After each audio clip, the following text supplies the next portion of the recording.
माझं नाव बसवंतराव पाटील, या देवस्थान कमिटी चेअरमन, तालुका रायबाग, जिल्हा बेळगाव. आता हे दिवस 5 दिवस जत्रा चालत आहे. असं नेहमी लाखोनं लोक मिळते आणि 40-50 हजारांना नारळ फोडतात. पायरीला आहे, पायरी 150 आहे. देवाचं मागितल्याला काय होतंय ते कोण मागून घेतात त्यांचं सगळं सक्सेस होत जातं. सगळं असं देवाचं पूर्वापूर्वी 400 वर्षाचे मागची देव आहे. आम्हाला शिकवलं त्याच्यापूर्वी किती विसर्जन माहिती तर देव आहे. एक कलमडी तालुक्यातला आहे, म्हणजे चिकोटा तालुका कलमडी गाव आणि महाराज कर्नाटक सगळ्याकडले देव माणसं येतात.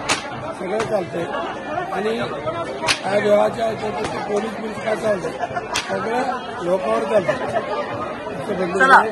आणि दररोज अन्नप्रसाद चालू आहे आणि वाहतूक बंद झाला आहे. प्रवासी मंदिर आहे. सगळं प्रवासी यात्रा कमी नाही. गव्हर्नमेंटचे काही मदत नाही, गव्हर्नमेंटचे काही सल्ला घेत नाही. आता 3 दिवसाला सुरू झालं आहे. आज कमीत कमी 2 ते 3 लाख आज मिळतो. दररोज 10 ते 1 लोक असतात. 5 दिवस जत्रा मिळते.